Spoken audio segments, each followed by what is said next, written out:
Bonjour et bienvenue à la grande édition de la télévision rwandaise. L'actualité commence par les habitants des districts de Kayonza et Kirehe dans la province de l'Est qui sont fiers du travail de l'organisation Partners in Health en matière de soins de santé et de bien-être. Les détails, c'est avec Patrick Nyilidanti.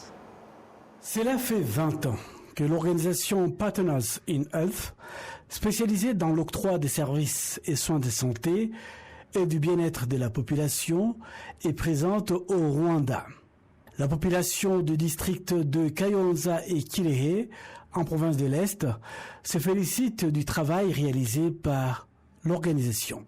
La célébration du 20e anniversaire a été marquée par la visite de certaines activités de cette organisation, opérant notamment à l'hôpital de Rwinkwavu, situé en district de Kayonza.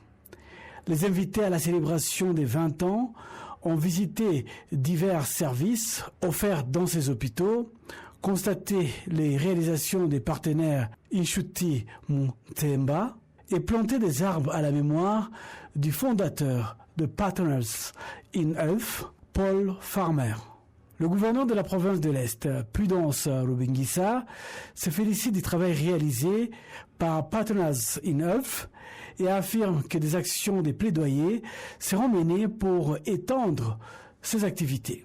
Partners in Health Rwanda renforce la santé publique en fournissant des soins de haute qualité pour les maladies chroniques et infectieuses, en améliorant la santé infantile et maternelle, en élargissant l'accès à la santé mentale, en luttant contre la malnutrition et en s'attaquant à la pauvreté pour assurer la santé pour tous.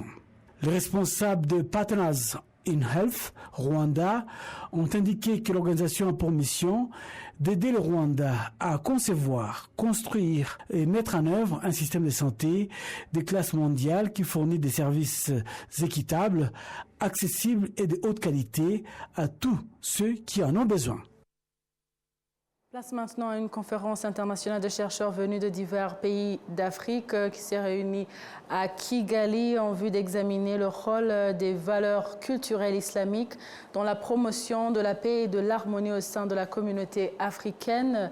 Organisée par la communauté musulmane du Rwanda en collaboration avec la Fondation Mohamed VI des chercheurs africains, cette conférence a été ouverte par le secrétaire général de l'organisation, qui a déclaré que le Rwanda devrait servir d'exemple aux autres pays en matière de coexistence pacifique et de promotion de valeurs en s'appuyant sur l'exemple de l'unité et le développement dont les Rwandais ont fait preuve. Il a salué l'accueil réservé par les Rwandais, affirmant que l'accueil des visiteurs au Rwanda est une valeur rwandaise. Il a également évoqué les bonnes relations entre le Maroc et le Rwanda, affirmant que la coopération et la tolérance étaient l'une des raisons de la tenue de la conférence au Rwanda. Le grand mufti du Rwanda et le directeur de la Fondation Mohamed VI au Rwanda, chez Sindaigaya Moussa, a déclaré que le thème de cette conférence démontre que les valeurs fondées sur les croyances islamiques vont au-delà des simples enseignements religieux, mais sont également des attitudes et des comportements qui peuvent jouer un rôle significatif dans la promotion d'une paix durable, de l'unité et de la tolérance sur le continent africain. Le ministère de l'Éducation a souligné le rôle crucial des partenariats avec diverses universités pour accélérer la réalisation des objectifs éducatifs du pays. Ce point a été souligné vendredi lors des discussions visant à établir un cadre de collaboration entre le gouvernement rwandais et l'Université d'État de New York. Le récit de Patrick Nyilidanti. Une délégation de l'Université d'État de New York, SUNY en sigle et en anglais, conduite par le vice-chancelier exécutif aux affaires académiques, Melour Ramasubra Mania, se trouve au Rwanda dans le cadre d'une tournée en Afrique en vue d'explorer des partenariats à long terme avec des pays africains, dont le Rwanda, dans des domaines tels que l'éducation, la recherche, l'innovation et le développement des solutions aux défis mondiaux. Monsieur Ramasubra Mania a exprimé sa satisfaction quant aux opportunités identifiées au Rwanda et a salué le ferme engagement des dirigeants locaux à favoriser la collaboration.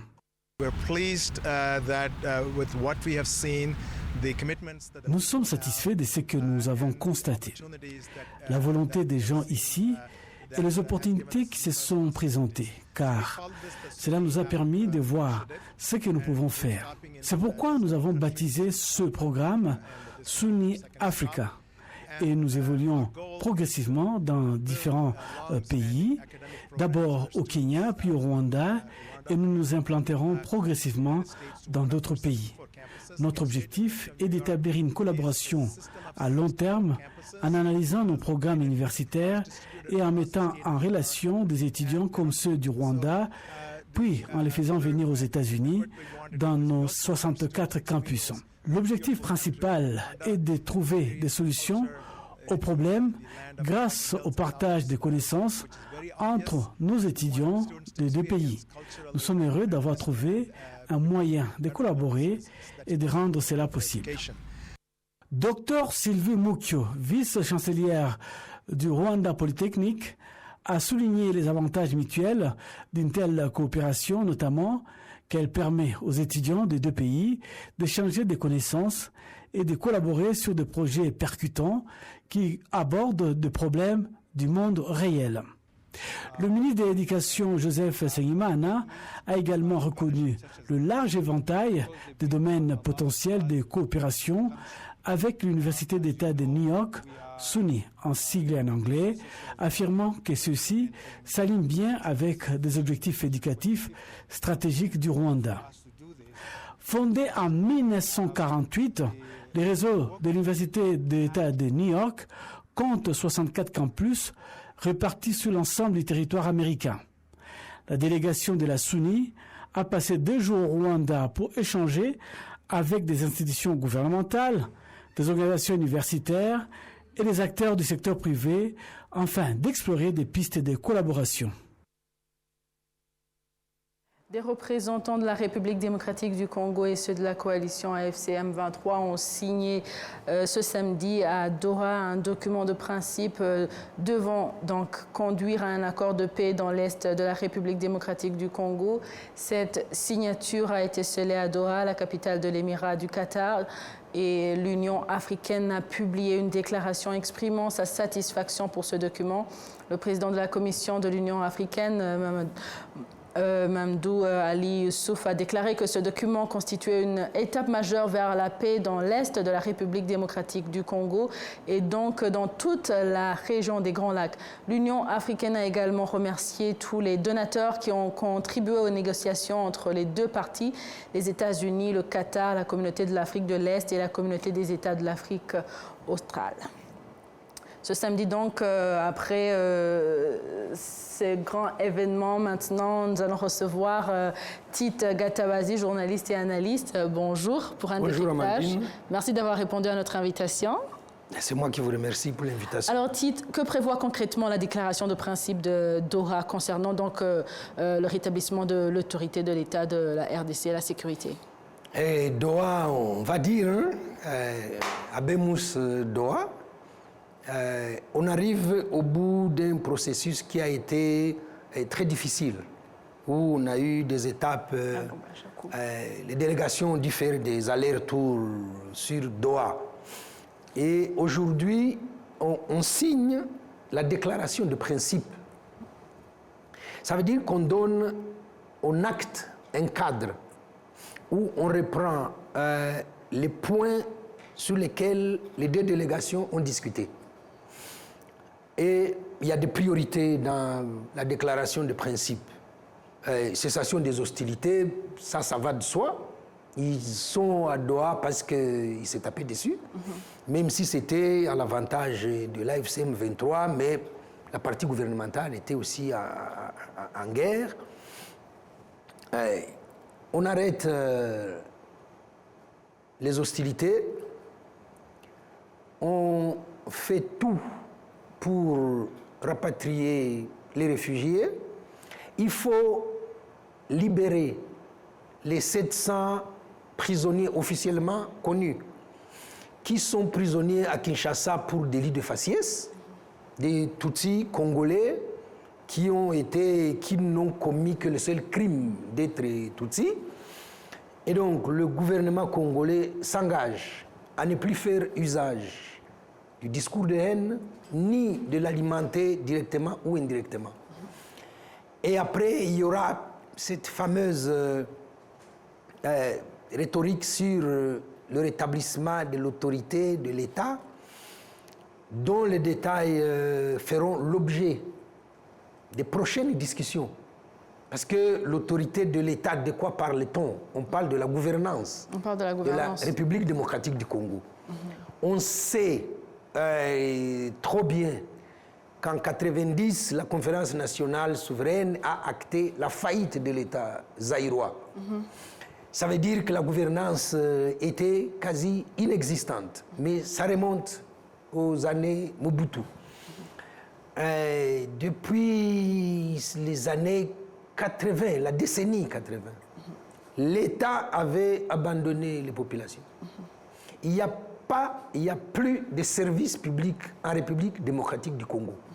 La population n'a pas accès aux services minimums. Pas de santé, pas de route, on ne va pas reprendre toute la litanie sur le Congo. Et donc, le rétablissement de l'autorité de l'État, il ne faudra pas s'y méprendre et rentrer dans le jeu comme ça de l'intégrité du territoire. Personne n'a jamais pris 1 centimètre du territoire congolais. Le drapeau congolais flotte dans toutes les zones libérées par l'AFC M23. Partout où ils vont sensibiliser la population, ils chantent d'abord l'hymne du pays. Oui. Et donc, il ne faut pas tomber dans ce piège de rhétorique. La discussion portera dans les jours à venir, et ils se sont donné un calendrier, sur la gouvernance du pays.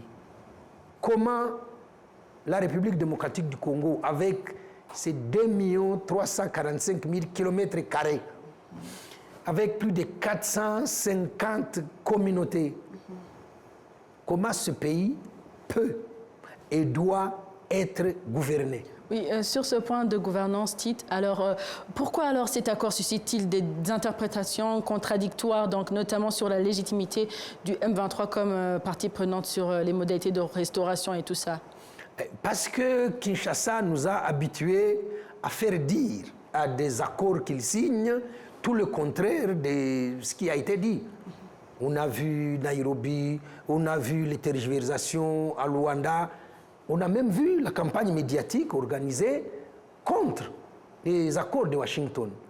Et donc, chaque fois qu'ils sortent d'un accord, on sait qu'ils vont dire tout le contraire, on sait qu'ils vont dire ce qui n'est pas dans le texte. Tous les textes signés par Kinshasa sont vidés, et à la fois de la lettre et de l'esprit du texte. Et donc, Doha ne fait pas exception. Mais d'une part, ça peut faire exception parce que maintenant, c'est d'ordre interne. Et bien évidemment, les contingences internes pèsent sur tous les accords que signe le gouvernement congolais. On essaye, qu'est-ce que vous voulez, de faire plaisir, on va dire, aux fan clubs. Mais on parle à qui? Ils se parlent entre eux. Ils veulent montrer qu'il y a une victoire diplomatique.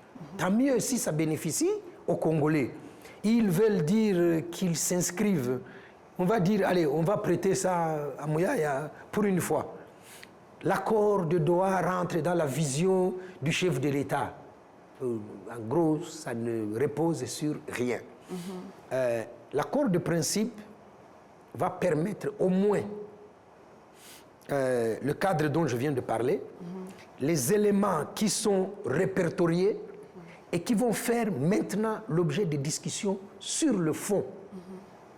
Par exemple, les causes profondes des crises récurrentes à l'est du Congo n'ont pas été évoquées à Doha. La priorité, on nous dit, c'est la cessation des hostilités, la libération des prisonniers, le gouvernement arrête le discours de haine et le rapatriement des réfugiés. Si ça c'est fait, ce sera un grand pas. Les causes profondes. Avant de revenir sur les causes profondes, alors, est-ce que cela, en termes de reconnaissance de M23 comme acteur légitime dans l'accord, est-ce que ça va impliquer son inclusion future dans les structures de l'État? Dans les revendications du M23, je n'ai jamais vu, nulle part, ni par écrit, ni dans les conversations que j'ai eues avec les uns et les autres, et la demande d'intégrer les institutions de l'État. Ils revendiquent la nationalité congolaise au même titre que les 100 millions de Congolais que compte ce pays. Ils demandent que le gouvernement congolais arrête de persécuter les Tutsis congolais pour ce qu'ils sont. Ils demandent le rapatriement des réfugiés Tutsis congolais qui sont dans les pays limitrophes. Alors, cette façon de dire, on a vu ça dans les discours de Kinshasa, les Tutsis congolais, c'est des infiltrés. Les Tutsis congolais veulent être intégrés au sein des FARDC. Ils leur ont rappelé plusieurs fois que c'est des dissidents des FARDC. Et alors, si ça commence par dire ils veulent avoir des postes, ça n'est ni dans la démarche de l'AFCM 23, ni dans l'esprit des revendications. Et donc, la rhétorique de Kinshasa va plutôt évoluer. Ils vont arrêter le discours de haine. Ils vont arrêter de dire que les Tutsis sont des infiltrés. Ils vont arrêter que ceux qui sont allés à Doha ou qui sont restés à Goma se sont battus pour obtenir des postes. Non, pas du tout. C'est une question de droit et des droits humains. C'est une question de dignité et la dignité de toute une communauté, les Tutsis congolais. On n'est pas là sur des spéculations de qui va devenir ministre, qui va devenir député, pas du tout. Alors là, on a réalisé sur les réseaux sociaux, bien sûr, sur X, donc sur Twitter, on a vu que juste après la signature, il y avait le porte-parole qui avait partagé sur son compte Twitter, et il y avait plusieurs commentaires, genre ils sont en train de mentir. Est-ce que ça vraiment, c'est quoi la cohérence? Déjà, votre commentaire après son post. Bon, ça fait quelque temps que le pauvre ministre Mouyaya, porte-parole du gouvernement, est en difficulté. Parce que sur leur propre médias... Moins d'une heure après la signature. Oui, ils ont fait ça, j'ai dit, avec Washington. Mais il faut regarder les difficultés qu'il a eues sur Top Congo. Top Congo, c'est une radio congolaise de Kinshasa. Quand le journaliste lui demande mais de quoi discutez-vous avec ce que vous appeliez les pantins?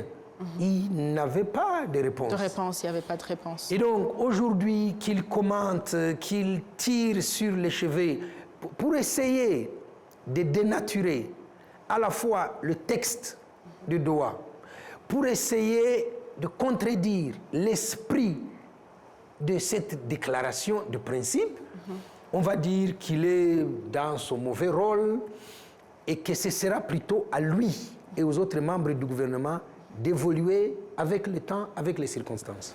Vous êtes expert en matière de la région des Grands Lacs, et vous êtes analyste politique. Alors si en moins d'une heure, il y a eu des accords et après, dans moins d'une heure, il y a cette réaction, est-ce que quel est l'avenir en termes de discours de haine? Parce que c'est lui qui était censé encourager à arrêter ces discours de haine. C'est quoi l'avenir? L'avenir, c'est que dans la déclaration, il est prévu des mécanismes qui protègent à la fois la déclaration et qui incitent les partis à avoir des mécanismes, on va dire, de contrôle et documenter tout ce qui sera violation de ce texte. Parce que ce texte, c'est le premier. Nous en aurons un autre. Ils ont donné un chronogramme qui va s'atteler sur les points. Mais les points au fond. Alors, aujourd'hui, moi, je ne veux pas jouer les oiseaux de mauvais augure. Je me réjouis que cet accord aboutisse après 3 mois de difficultés. Je me réjouis que ce cadre soit obtenu et que finalement, les revendications d'abord du M23, ensuite de la coalition AFC M23, soit reconnu, accepté et légitimé par le gouvernement congolais. Le rôle majeur appartient aujourd'hui au gouvernement congolais. Non seulement de changer de discours, mais changer aussi de méthodes. Et arrêter la manipulation de la population et passer aux choses sérieuses parce que les Congolais ont vraiment souffert depuis trop longtemps. Merci beaucoup. On termine sur cette bonne note de réjouissance de ce pas franchi et on espère le meilleur pour l'avenir. C'est moi qui vous remercie, Amandine. Oui. On continue l'actualité parlant du cadre des efforts de renforcer la propriété urbaine. La ville de Kigali annonce le déploiement prochain de drones sans pilote. Ces appareils seront chargés de capturer des images et des déchets donc visibles dans les foyers, dans les rues, ainsi que des personnes se trouvant dans les zones interdites. Le récit suivant en dit plus. La ville de Kigali est réputée pour sa propreté et sécurité. Cela résulte des diverses mesures mises en place pour préserver la propreté en particulier. Actuellement, dans différentes zones, il existe des équipements pour le dépôt, des déchets qui soient corruptibles ou non, des toilettes publiques, des systèmes de gestion des déchets ménagers et bien d'autres. Toutefois, ces infrastructures ne sont pas utilisées de manière appropriée par tous les habitants, ce qui fait que la propriété souhaitée dans la ville n'est pas toujours atteinte comme il se doit. La verdure tout au long de plusieurs routes de Nyaruguingui, c'est ce qui est remarquable et c'est la propreté. C'est ce qui attire tout le monde ainsi que la sécurité. Le président de la République a permis plusieurs aspects de développement. La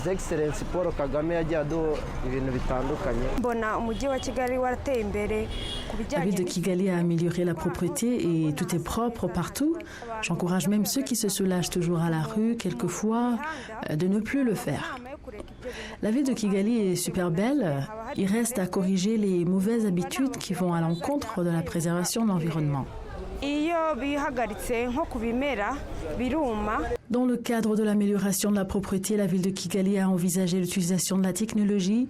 Son porte-parole, Nilinganya Claudine, explique qu'il existe désormais un programme visant à utiliser de petites drones qui fourniront des photos montrant les zones où se trouvent des déchets ou d'autres problèmes liés à la propreté, afin d'aider les autorités responsables à effectuer des contrôles de manière plus rapide et efficace. Vous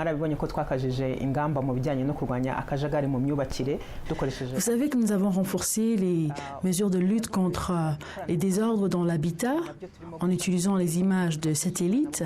C'est en fait cet usage de la technologie dont nous allons faire usage encore comme des drones pour améliorer l'exécution des mesures de propreté dans la ville de Kigali. Et tout ira avec le changement de mentalité pour certains cas, car il y a des gens qui se soulagent à la rue sans aller dans les lieux d'aisance appropriés. Elle souligne que la propreté de la ville de Kigali concerne chaque citoyen car il s'agit d'une responsabilité collective. Il est prévu que ces drones qui seront utilisés pour la surveillance de la propreté commencent à être déployés à la fin de l'année 2025. Le problème des stupéfiants a des conséquences graves sur la jeunesse à travers tout le pays. Certains ont déjà pris la décision de changer leur vie grâce au soutien de leurs amis, de leur famille et des autorités locales. Suivant les détails. Chimimana Alain est un exemple inspirant parmi les jeunes qui ont été impliqués dans la consommation de stupéfiants, mais qui ont réussi à s'en sortir. Aujourd'hui, il est directeur d'un centre qui aide ceux qui souffrent de dépendance de stupéfiants. Il raconte son parcours, comment il s'est retrouvé dans l'usage de ces stupéfiants et surtout comment il a pris la décision de changer de direction dans sa vie en abandonnant cette habitude destructrice. Tout a commencé à un jeune âge dans le but de me faire remarquer au sein de mon groupe d'amis. Sans m'en rendre compte, je me suis retrouvée esclave de stupéfiants. Mais j'ai eu la chance de recevoir des soins après avoir pris conscience que cela échappait à mon contrôle. Ma famille m'a soutenue dans cette épreuve. J'ai suivi un traitement et mes amis ainsi que ma famille ont joué un rôle clé dans mon rétablissement. J'étais déterminée et peu après, nous avons commencé à aider d'autres personnes qui Sa détermination à changer de vie rejoint celle de ses amis qui, après avoir passé du temps au centre de réhabilitation de Iwawa, affirment que l'État les a soutenus dans le processus de réintégration. Aujourd'hui, plusieurs d'entre eux ont réussi à se réintégrer dans la société capacité à se développer en créant leurs propres entreprises après avoir acquis les compétences professionnelles. J'ai laissé les stupéfiants lorsque j'ai quitté le centre correctionnel Iwawa. J'étais déterminée à tout abandonner. Après 2 ans passés là-bas, j'en avais plus soif comme auparavant. En plus des conseils des psychologues qui m'avaient suivi de près, me montrant les méfaits de ces stupéfiants, j'ai moi-même constaté un changement positif depuis que j'ai arrêté de les consommer. Avant, je n'avais pas cette mine. Je ne pouvais pas acheter un savon pour faire la lessive. Mais aujourd'hui, tout ce que je voyais comme un rêve est devenu simple. Tout ce que j'ai appris là-bas m'a apporté des valeurs humaines essentielles. La conseillère en santé mentale, Mgwaneza Chuzuzo Priscille, évoque les impacts de stupéfiants sur la santé mentale, soulignant que la consommation de ces substances peut causer des troubles psychologiques graves, allant de l'anxiété à des dépressions sévères et même à des troubles de la personnalité. C'est en fait comme fuir la réalité. Souvent, lorsque quelqu'un essaie de fuir les problèmes qui le préoccupent, il utilise fréquemment des stupéfiants. Il peut s'agir de problèmes familiaux, souvent rencontrés par des jeunes qui quittent leur famille pour échapper à cette situation, se retrouvant dans la rue ou fuyant des violences ou de mauvaises compagnies. Nous évaluons plusieurs aspects pour connaître les causes.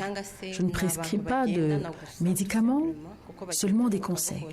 Mais selon le niveau de stupéfiant dans le corps de quelqu'un, la personne peut être orientée vers des centres de réhabilitation. C'est un exemple clair que le changement est possible lorsque le soutien est disponible et que lutter contre les drogues et l'alcool nécessite une coopération de tout le monde. Cela implique non seulement l'engagement des autorités et des institutions, mais aussi une forte implication de la communauté et des familles qui jouent un rôle essentiel dans le processus de réhabilitation et de réintégration des individus. Voilà, c'est par ici que prend fin l'édition d'aujourd'hui. Merci à vous tous qui étiez au rendez-vous de la grande édition. Au nom de toute l'équipe qui a réalisé cette édition, je souhaite de passer une excellente suite du programme de la télévision rwandaise. J'étais avec Amandine Dikomasabo. À la prochaine et d'ici là, portez-vous bien.